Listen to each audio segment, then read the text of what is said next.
All right, we're back. We're back. Episode Oh goodness, I lost count. 7. Wait, 8. are you sure? I think it's 8. 8.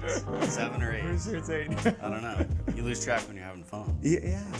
Too much fun to even chalk into each of our episodes, right? Yeah. My name's Stefan. This is Trevor. We are the second best realtors on the internet. Yeah.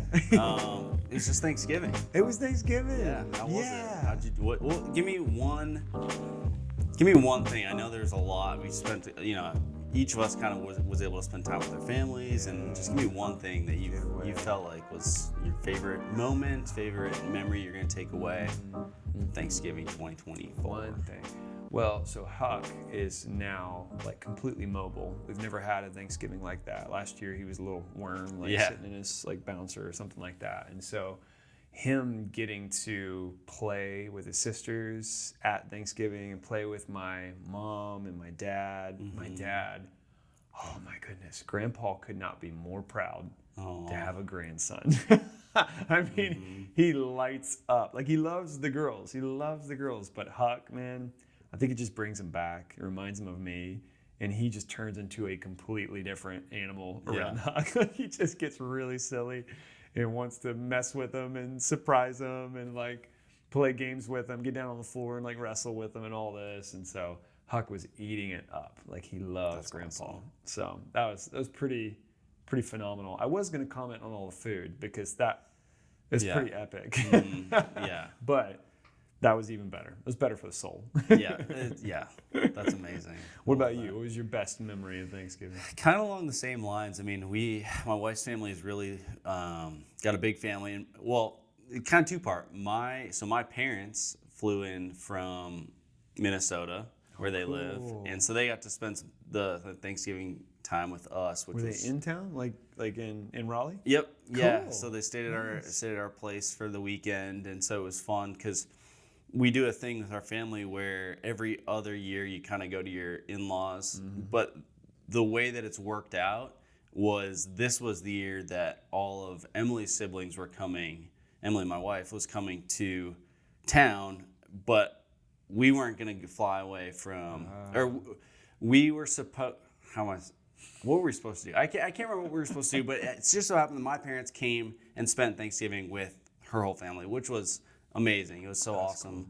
Cool. But then along the same lines as you, it's just like there were so many little ones just running around from baby to 5 years old. Is just like sprinting around, like, let's play football, like, let's do. It's gets you excited, doesn't it? Yeah, it does. It does. It's so good. Oh, it's so much fun. That's definitely like the highlight because it's just there's so many different personalities in all the different kids, and they're just like no care in the world. It's pretty cool to be around. So yeah. Oh, it's so good. It makes the holidays, like, you kind of relive all your childhood memories through them, and it just makes it that much more rich, to have those memories. So it's a blast, man. Yeah, I wish I could go back. I told my kids, I was like, I'm trying to help them kind of grab the concept of like why we do holidays and like why we care about our family and all those kind of things. They're kind of getting to that age where they're asking these questions and trying to figure it out. They love going to Granda's, but it's more because they get like sweets and they get stuff. It's like, no, why do we actually want to be around them? Like, why do we want to do this? And I kind of use the analogy of saying, like, this is what heaven's like. Like, this is what it's like to be forever in heaven with God, is like meals and celebration and hanging out. And my oldest was kind of like, oh, it's like it clicked for her. Something locked in, like, oh, then I do want that. Now I can like quantify it a little bit more. Yeah. And seeing like what we're doing as this celebration is like what we're going to do forever. So I thought that was kind of fun too. That's awesome. Yeah. I love that. It's good stuff, man. Yeah. Glad you enjoyed your Thanksgiving. Yeah. No, it was. It's always good to kind of step away from the busyness of work and whatnot. What did happen for you while we were gone? Because we took a whole week off. Was there anything super interesting that happened real estate-wise? I would love to hear that. Real estate-wise. Had some good conversations with a couple clients. I would say that like there was one client that I've been just kind of talking to for like 2 or 3 months and just keeps like just like kind of dangling like a carrot in front of you kind of thing. And it's just like, so we've been playing phone tag the last day. But it's interesting. Like, I feel like since having the conversations even last week on our podcast, it's just all these things are so prevalent. I know we'll get into it later today, but talking about rent versus owning. But it's like I'm having a lot more conversations like that with people, where it's like, things are so expensive. Like, I don't know if I can afford buying a home. And it's like immediately people shut down. I think that's like the sentiment to what a lot of the people I'm talking to. It's like they'll entertain the conversation. The open houses, like did an open house and people come by. They're really excited to look at the house, but it's kind of like, hey, not right now. Like this is wait and see how this plays out. Basically, is what they say over and over again. We'll wait and see how it goes next year. So I mean, I feel like things are going well, and it's just a season of growing. I think that's the biggest thing that I'm trying to do through all this is just like, okay, how do I learn and grow, even though it might feel a little bit slower than I think it should be. Like it's still being new. It's like you're learning, or I'm learning. Like what to do and how to do it. And it's good. So, what about you? It's good, man. I'm going to talk about these guys a little bit later, but I'm helping this couple. I helped them buy land, and then they want to, before they build their house on their land, they kind of wanted to just get into a starter house and build equity over the next several years. Really smart on their part. But I'm like helping them, and we're walking through all these elements of like choosing the plan they want, like the finishes out. They're kind of going new construction. It's going to be like, just land. They're picking the land, and then they got to build it from the ground up. And so they got to go through all the selections and do all that kind of stuff. Well, as we're about to get ready for the selections meeting, they call and say, hey, our friend might be interested in this neighborhood too. Could he come and join us for the selections meeting? And I'm like, oh, yeah, sure. And it's like, well, actually, they said on the website, the builder's website, that you can't come unless he has an agency agreement with someone. And so here's his contact, reach out to him. And I'm like, are you kidding me? Wow. So I'm taking them to go and like pick out the selections. Their friend sat through the whole meeting and then ended up talking to the sales guy afterwards. And he's super interested in this builder. Yeah. And all the while, like I'm talking to both of them simultaneously about purchasing, which was a really big blessing. I didn't see that coming, but it was just kind of, it's neat. When you're in this business, you realize really quickly how valuable the folks that you work with and just the interaction you go through and the way that you serve them, how valuable that is to produce like future business.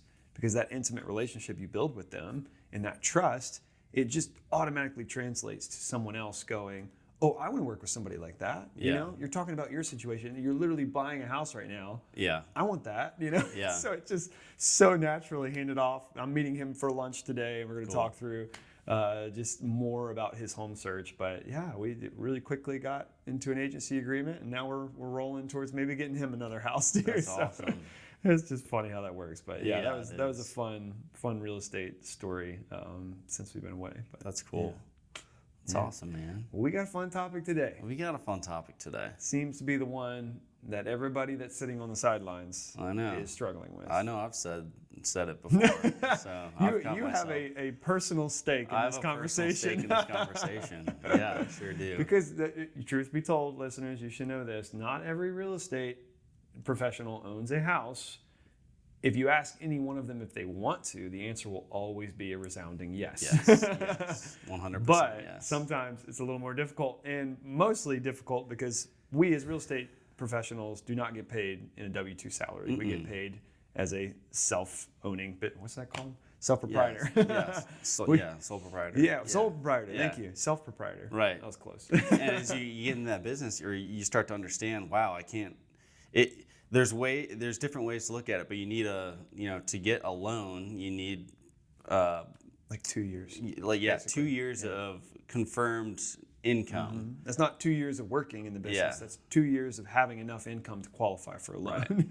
Right. So it's a long interesting. road. We'll talk about some strategies today. I think that can take you from rent to owning that I've personally bumped into. I've done myself as a realtor, but then also how I've helped some of our clients get into owning too. But really the scenario I think we want to center on is the difference between renting and owning. Like, is it better to just rent in our current climate and where things are at with high interest rates, or is it better to own? Yeah. And we're going to talk about real stuff. Yeah. Like real numbers. Real numbers. Answer real questions. Yeah. Because I think that's the best way to help people, is not to like give them the realtor perspective. Oh, yeah, everybody should own, everybody should buy a house. Because yes, we believe that, but we don't just believe it because we get paid to do it. Yeah. And we are salesmen that help people find homes and sell homes and stuff like that.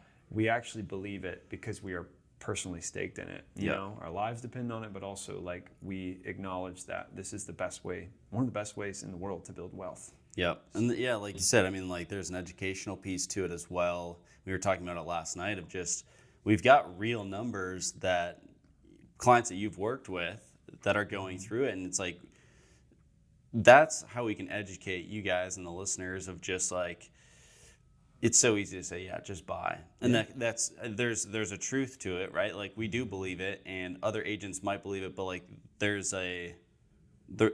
we're trying to provide an educational reason of why it's a yes, a resounding yes. Yes, we don't just want to tell you it's a yes. We want to like help people understand why this is such a big difference to own versus renting. Yeah.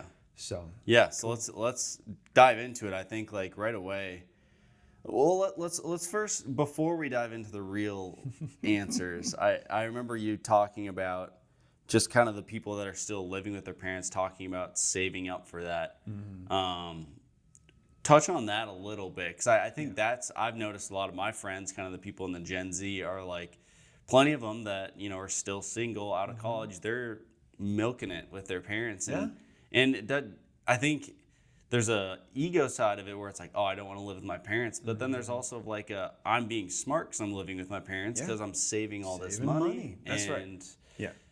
Yeah. If you are capable of controlling your budget, capable of putting like disciplined money away, either into some kind of savings or into some kind of investment that's solid and it's not going to fluctuate. Not talking about Bitcoin here, people. We're talking about something that like is not going to move, right? It's only going to grow with time.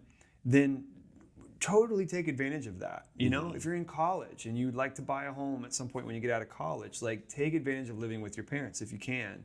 But don't just do it to fund your fun. Because you're going to, have fun. Like it's okay to do those things, but it's also not good to burn all that cash and then tell yourself, oh, I'm saving money. Because you're not saving money. Right. It's different. So we're going to talk about renting and how that really is not saving money, but more than that. Like if you're capable of saving a whole lot of money in a short amount of time, go for it. But save it for the objective of trying to buy a house, because that's one of the best ways to save your money and invest it in the future. If you could do that, do it. You will be single for much longer as a result. That's true. But I was actually the guy that I'm talking to. It's so funny. He's a single guy, and we're walking around this house, and I was like, man, this is a lot of house for the money. And he's like, yeah, I really like it, but it is a lot of house. I said, this is the kind of house you bring a girl home to. And he's like, yeah. Wait a second. See? It's a sales tactic. That's you're wearing like that success badge, when you when you own the house. So sorry, plug for single people. I love single people. Buy a house. No. It's okay, but buy a house. It'll get you over that hurdle quick. So different scenario, but worth mentioning for sure. What I kind of wanted to do was dive into an actual scenario. I'm working with this client right now, and I got permission from them to use their actual numbers, because I think it just makes sense not to give you like a hypothetical. I've done this before on YouTube videos and stuff like that, where I gave like a hypothetical. Okay, maybe you're paying $1,800 in rent or $2,000 in rent or whatever it is. I talked to them. They said, hey, yeah, you can share our numbers. We are renting a 2-bedroom, 2-bath apartment for $1,500 a month. And I was like, cool, that's awesome. I said, do you think it'll go up next year? They said, absolutely, it will go up next year. So I'm like, okay, so I'm assuming that's probably around $100. And they said, yeah, that's probably to be expected. Yeah. So rents across the board are rising. This is pretty normal. A lot of people that come to talk to us are saying, my rent's just getting too high.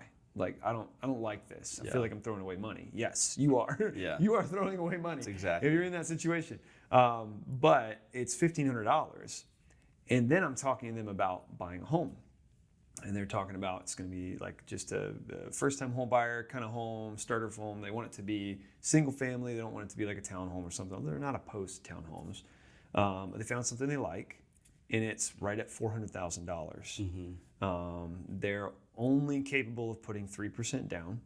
So they don't got this big down payment to offset. They have 3%. Actually, we'll talk about this some more later, but they're borrowing this from their parents. Yeah. So it's not even their 3%, it's their Yeah. parents' 3%. You can do that. Putting 3% down, they will have a 6.99% interest rate. Just gives a bad taste in your mouth. Yeah. It's a lot of interest. It's a lot of interest. I will show you the exact numbers of how much interest that is here in just a minute. So 6.99% interest payment. That payment on a $400,000 home, putting 3% down, 6.99% is going to be about $3,150 a month. That's estimating taxes and insurance. I think I put about a $1,500 insurance payment a year and about $2,700 in taxes. That's pretty normal for our area. Yeah. It won't be like in the center of Raleigh, but it'll be like, one of the suburbs outside kind of thing. So $3,150 per month. So most people, and I would love to get your take on this, most people, when I say you can rent for $1,500 or you can own a home for $3,150, how do you think they would take that news? I mean, immediately it's like, well, 1,500 sounds a lot better than 3,150. I mean, it's literally less than half. That's a lot of difference. Yeah, that's a huge difference. It's a lot of difference, right? Everybody would just go, that choice is a no-brainer. Yeah. Like, of course I'm going to rent. And that's where people usually shut the door. I That's mean, where they stop. There's no diving into the why, or maybe like, what could this look like 5 years from now? It's immediately like, well, it's literally half. Yeah. I'm shutting the door. Yeah. And You take conversation done. Over half, over double what you're renting, and you're just like, how do I afford that on a monthly basis? Some people have dual incomes, they have nice jobs, and that's not a big deal. But for us, even $3,100 a month is like a no-go. Like, no, we cannot pay that. We cannot afford that. We have too many other obligations, too much stuff. We have a family to support, like all this. That's so high. But let's look at how these numbers actually play out. So I think you'll be really surprised. Yeah. And just let's say hypothetically you can afford the $3,150. You got two incomes. You are those. What do they call them? Is it dual income, no kids? Dinks. Dinks. Yes. You're a dink. You're a dink. You're a dink. Dual income, no kids. You can afford that $3,150 and find you a nice home, $400,000 with a 6.99% interest rate. So let's play this out, and let's use kind of a distance, I guess, to gauge this of 3 years. You're going to buy this house, and you're going to live in it for at least 3 years. That's pretty typical first-time home buyers. So we know your rent will go up over the course of 3 years. So let's start with that scenario. You're renting $1,500. But let's say it increases by $100 each year. So the second year it's $1,600, the third year it's $1,700 a year. That means over 3 years you will have paid $57,600 in rent. And like most people are like, all right, whatever. It's still cheaper than paying for the house. Okay, $57,600 in rent. In the meantime, the house that you would have bought for $400,000 has now appreciated, because they do that in the Raleigh area a lot. Yeah. It's appreciated. I'm going to use a pretty low number just to be safe. We're going to go with 3% appreciation year over year. That would mean the house that you could have bought a few years ago just went up by $37,000. Wow. $37,000 in 3 years. So you have that much in equity in addition to your down payment that you've already paid. $37,000 has gone up. The crazy thing is, this is a really modest view of appreciation, because the average in our area over the last 10 years, 8.5% per year. Yeah. Granted, we had 1 year that just went off the charts, so it's skewed a little bit. I mean, maybe we can balance that a little closer to like 6 or something, but still much higher than 3%, at least double what I'm quoting here. but it's still $37,000 in 3 years, okay? So let's look at owning now, right? If you were going to rent, you would have spent $57,600, but the house that you would have bought would have gone up by $37,000. So now you're paying $437,000 for the same house, all right? We got that. So let's look at owning. I mentioned recently you actually, we were talking about this in, I think it might have been the last episode or maybe the one before that, as we were talking about different scenarios for buying and kind of stuff. I said that it's important that you realize you're not actually paying 7% or 6.99% over the entire life of the loan, right? Loans are amortized, which means you start at 6.99%, but over time you're paying less interest while you pay more principal. And of course, the more principal you pay, that means the less of the loan you're paying interest on.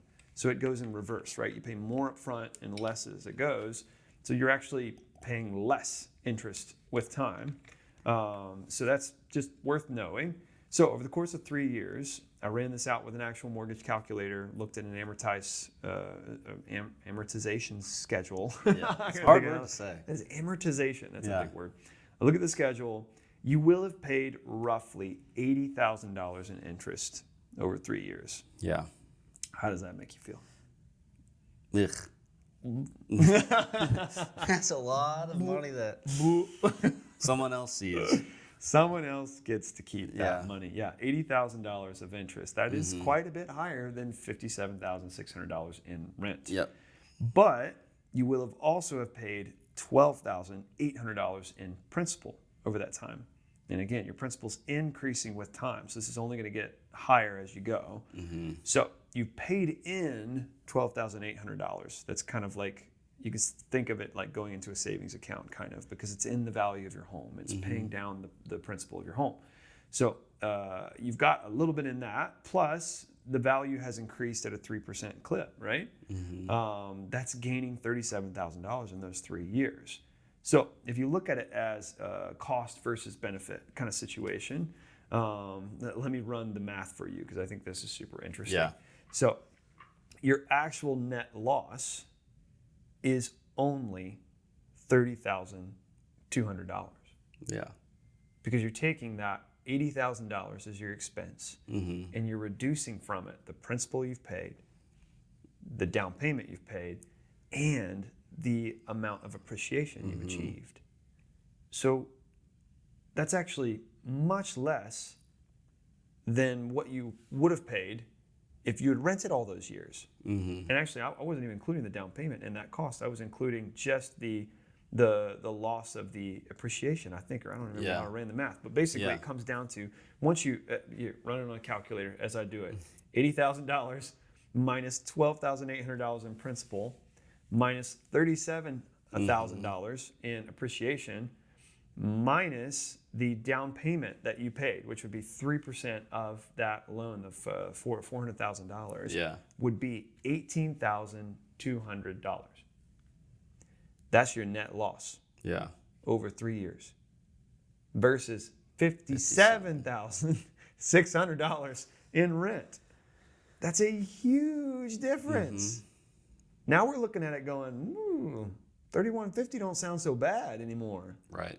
Because you just retrieved a lot of that money in the investment.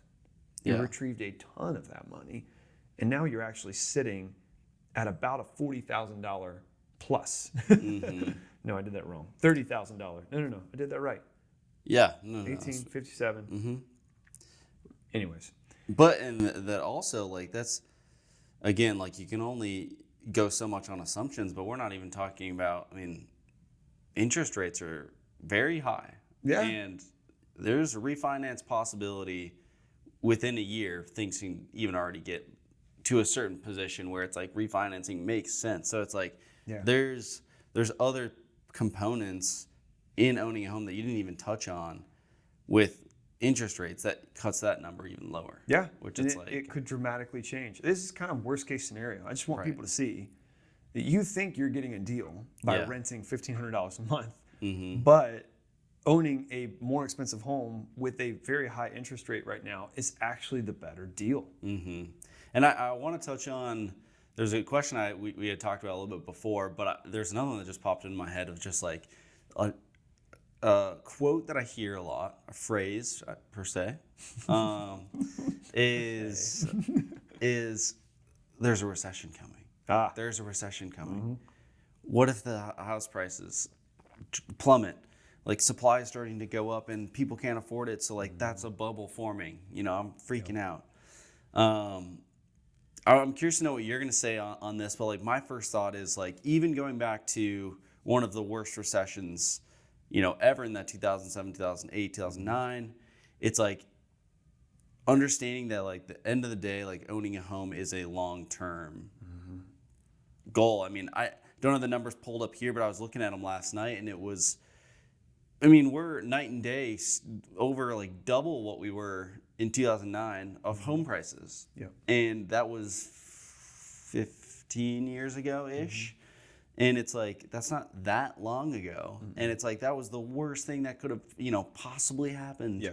And yet we're double what those prices were. Yeah. On average, on median home price. So it's like, it's like, could we're talking about coulds right now. Could there be the worst thing that could happen? Yes, that could happen. But that still means that in the long run, it's still the best option. It's still a better investment if you hold on to it. Yeah. Right. There's that caveat. If you're planning on living somewhere for 2 years, Yeah. then maybe it does make more sense to rent. But that's where it comes into like our role as second best realtors to be the right fiduciary for them, consult them, help them through the process to understand like what they're emotionally processing of, I only want to live here for 2 years. It's like, okay, well, why? Like talking through those types of things because those are all real things. Because it's like at the end of the day, owning is the right answer, and we just broke down those numbers there. Yeah. But then it's like then we got to factor in who is the person that's owning the home and what are their goals? Are they planning on moving to California or like in the next year? Yeah. So it's making sure that everyone's on the same page. But I think that was just a long.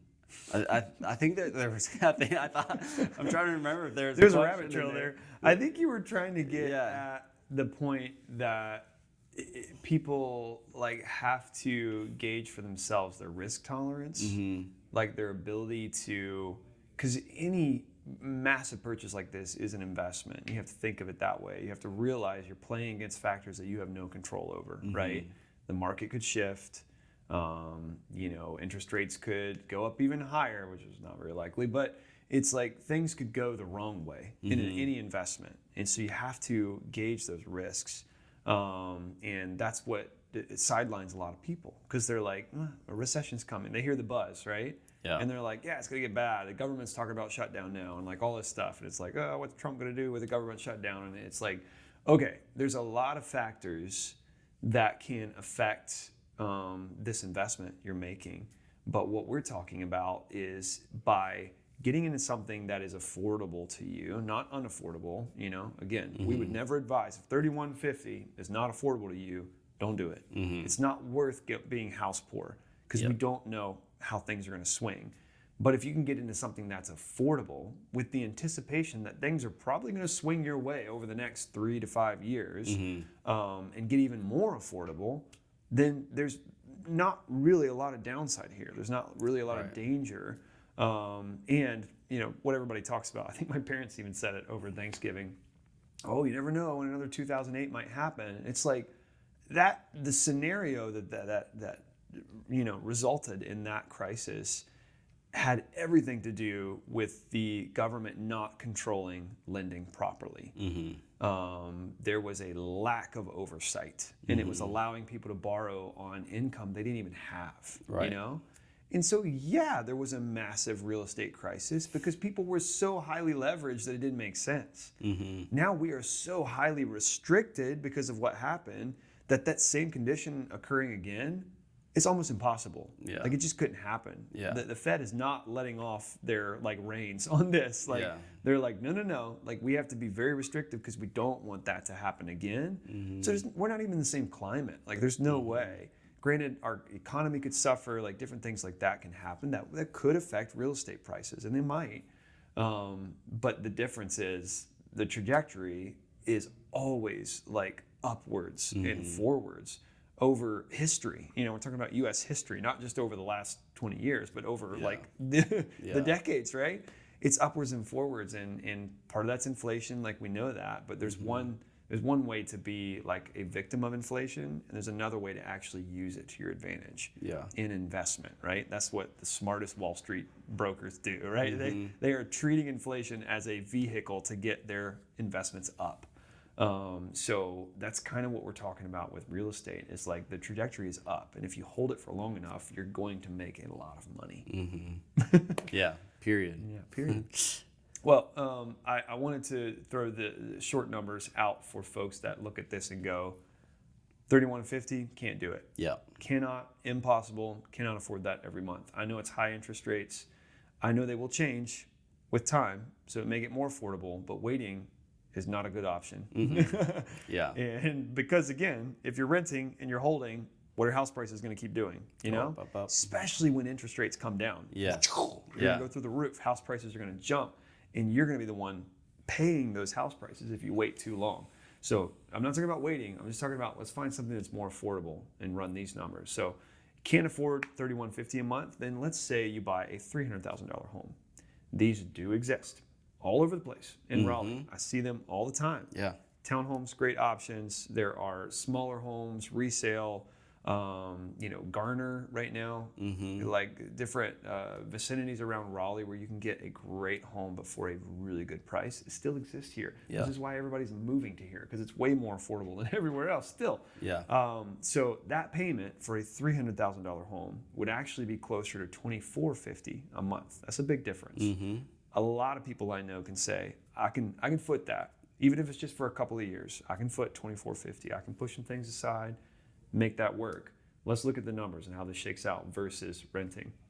So that's $60,000 instead of $80,000 in interest over 3 years. That's still more than you would pay just renting. So that's like, but you're also building $9,600 in principal.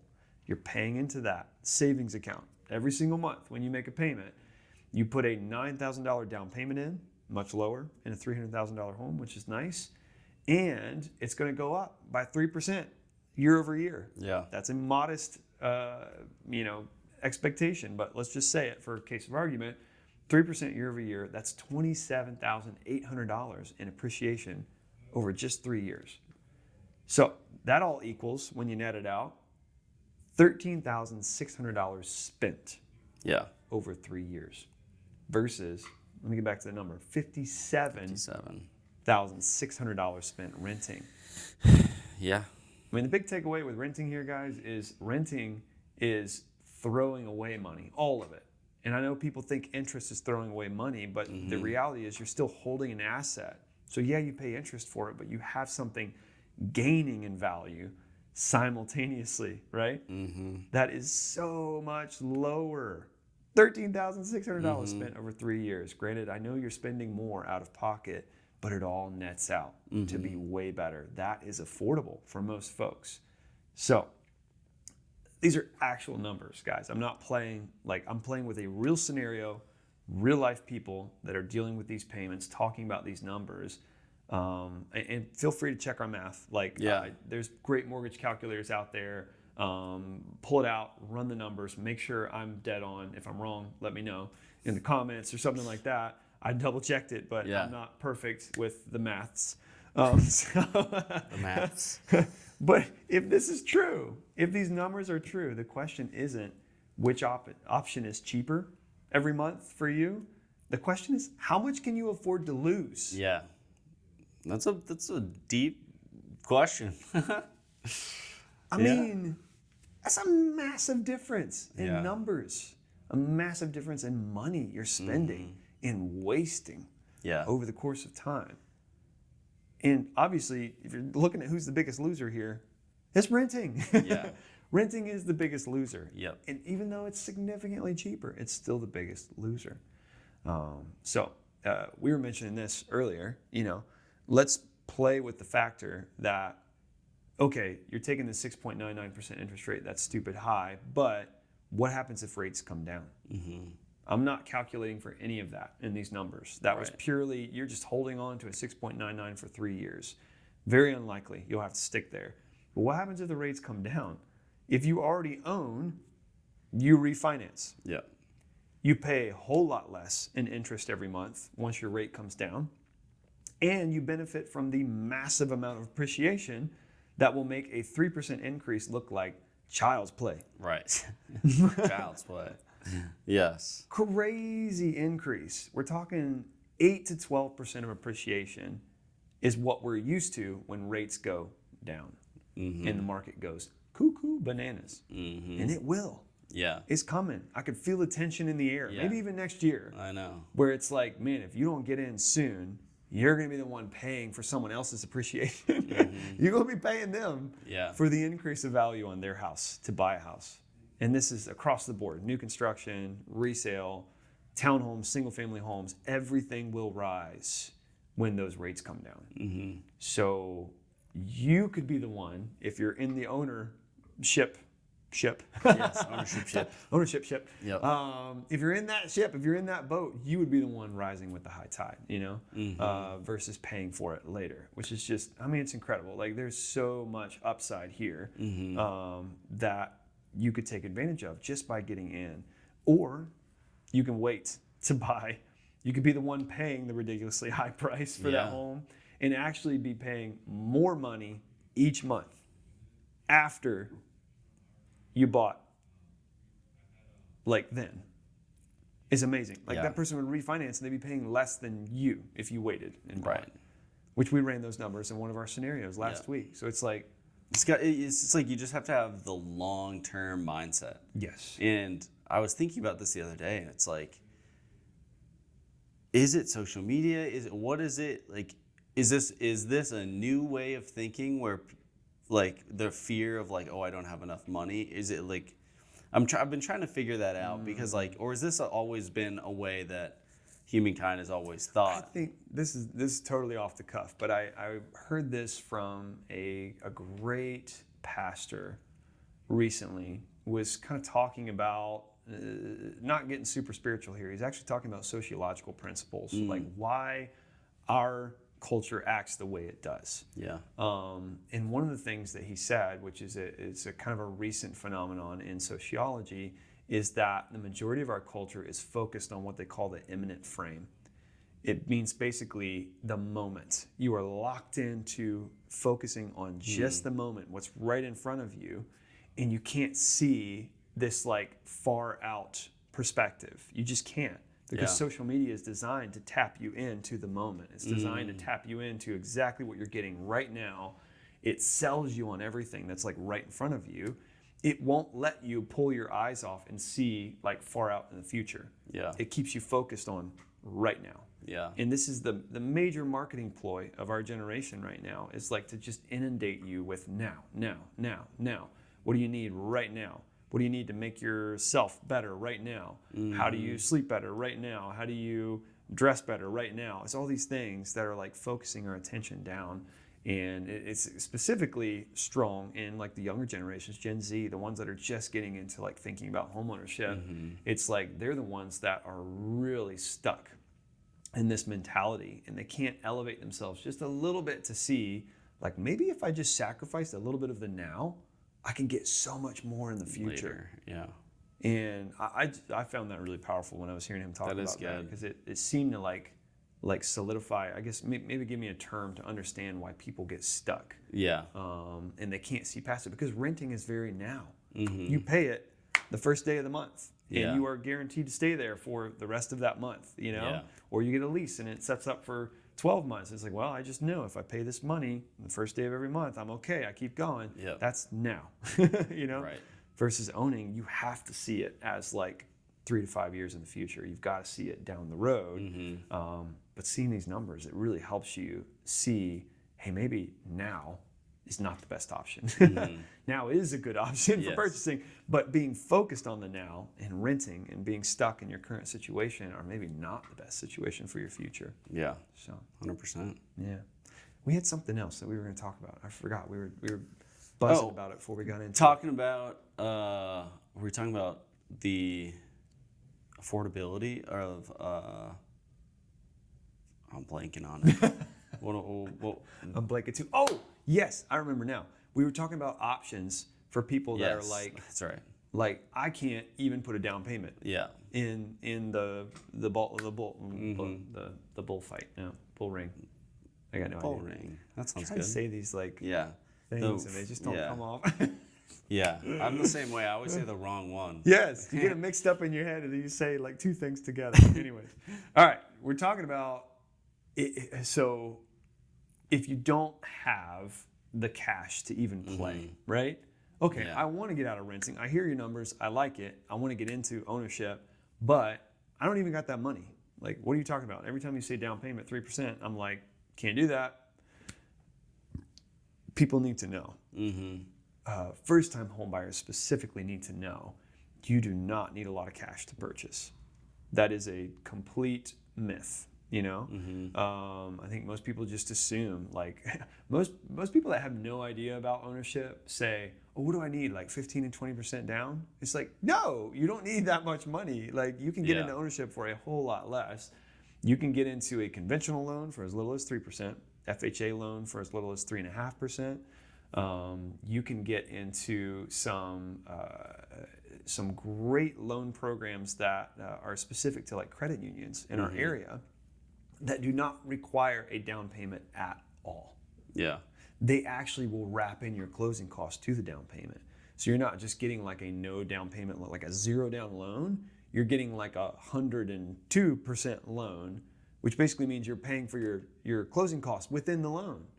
It's like if you have no cash, you have no excuse. Yeah. Because there are options out there that you can absolutely purchase. I know most people will go, oh, well, if you don't put a lot of down payment, what happens if your home value reverses and you lose money and you're underwater? It's like, again, y'all, long term, if you buy that 100% loan, or if you buy the home with 100% loan, then odds are after 3 years, there's going to be increase. There's going to be a dramatic increase, over time. I'm talking about $400,000, $37,000. That's a massive increase you just got by paying nothing. Yeah.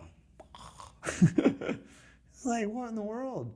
So they're out there. Credit unions do a great job. North Carolina does something called North Carolina Down Payment Assistance for first-time home buyers, which they'll basically give you like a 3% down loan, and then they'll loan you the 3% as an additional loan. The cool thing is if you stay in the home for 7 years, that loan goes away. Yeah. They forgive it completely. If you sell it before 7 years, you have to pay it back, but there's no interest attached to it. Yeah. So you really are getting like free money from North Carolina to buy a home. Yeah. Which is really cool. Yeah. That exists with conventional loans. So you can do that without a down payment. And then, of course, we've talked about in the current climate, you can get closing costs from sellers in a lot of situations, especially from builders. Oh my gosh, they're throwing tons of money at buyers just trying to get stuff off the shelf. Yeah. Right now at the end of the year, craziest incentives I've seen all year long, because they're like, we need to get closings, we need to get under contract before the end of the year to show our investors, whoever, that we're doing what we need to do in order to sell these homes. So they're super motivated to like throw money at buyers right now and just get things off the shelf.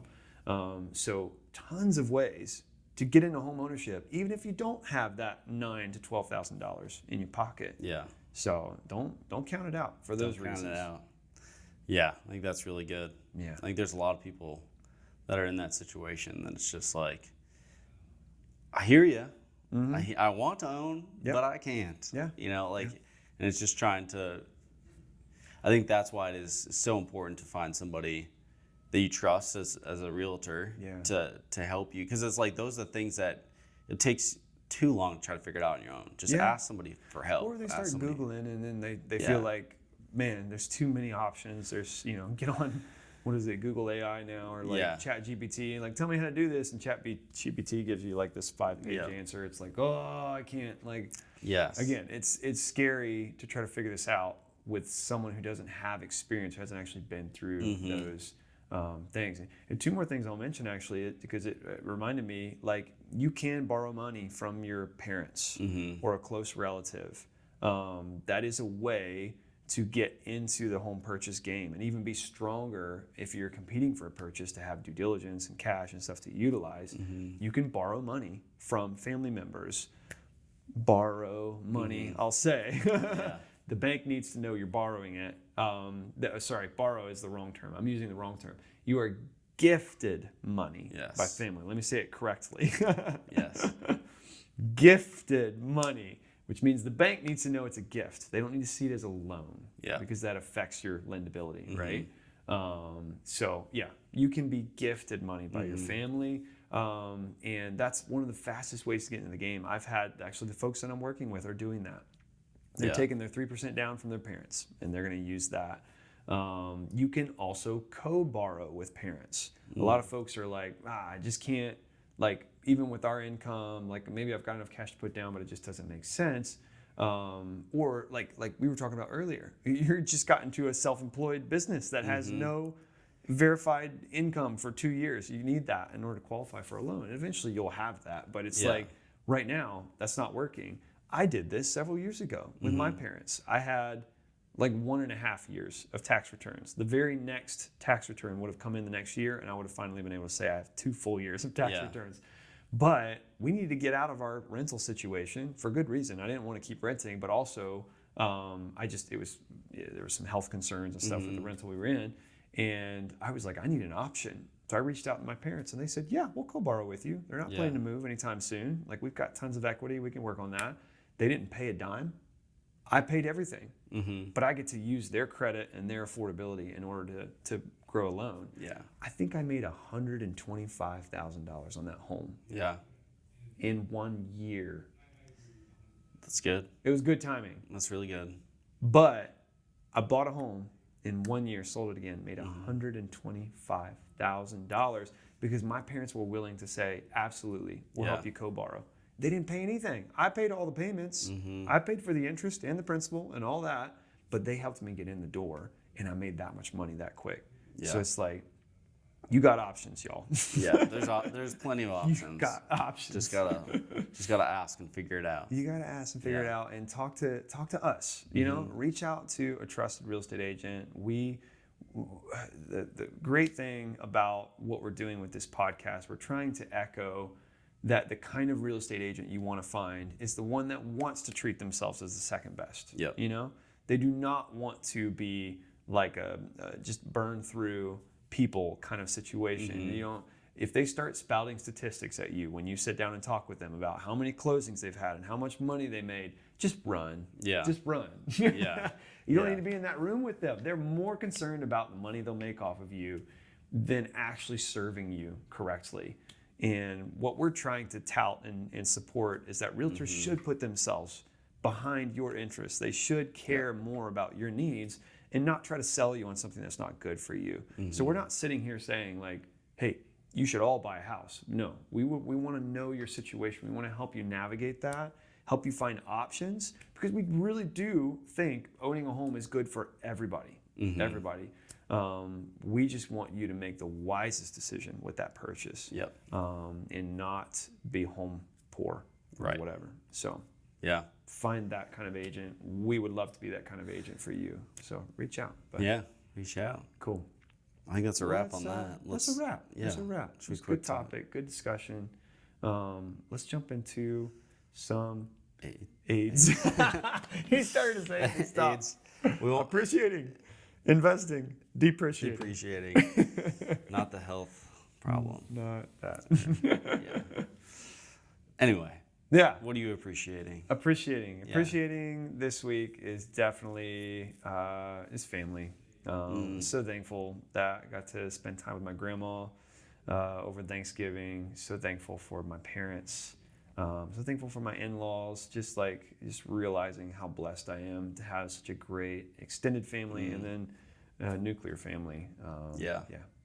Yeah, mine's the same. I literally just wrote family. I mean, I just man, it's something about holidays that just kind of makes you reminds, because I feel like that's when most of the family can get together as much as possible, and I think you're like, wow, I'm very thankful that I do have family still around that I can hang out with and slow down, and everyone's there to converse, and it's I think it seems to be a joyful time, even if maybe the conversation isn't joyful. It's like, man, I'm around people that love and care for me, and I love and care for them. So definitely family. That's good. What about investing? Investing, I said journaling. Something I'm trying to invest in. I used to love to journal all the time. Morning Bible study and just spend a good 30 minutes journaling. I love to write things down, but I would say the last 2-3 years I've just been struggling to get into journaling again. It's like I have the mindset of like, oh, it's just wasting time. I'll just think about it, instead of writing it down. And it's like, that's just not the way to think about it. And so I really want to invest back into and make time, 30 minutes a day, just to journal out, whatever it needs to be journaled out, but just like allot the time to write stuff out. That's good. Yeah. What about you? I'm reading a book right now. Yeah. You just made me think of it. It's on the Civil War, but it's a guy, great book recommendation. Here it comes. Eric Larson wrote excellent Civil War book, but it's so cool because he actually uses real eyewitness testimonies to write this entire book. Oh, wow. So it reads like a narrative, but he's actually taking facts to pull this thing together. And a lot of it comes from journals that have just been collected and preserved from the times of the Civil War. So he's reading like real documented, like people talking about Abraham Lincoln and people talking about, Fort Sumter and like all these different things going on with the country. And it's like, so yeah, plug for journaling. You may be the the proof for some historical thing down 200, 300 years later. I thought that was really cool. Very creative book. Very all of his writing is like this. It's really interesting. That's awesome. He's a great historian kind of writer. Yeah. Very good. Into it. Investing, I would say historical books because that's really cool. But actually, probably the thing that I should like put out there. You're doing this awesome like. It's a marathon. It's a full marathon, right? Yeah, full marathon now.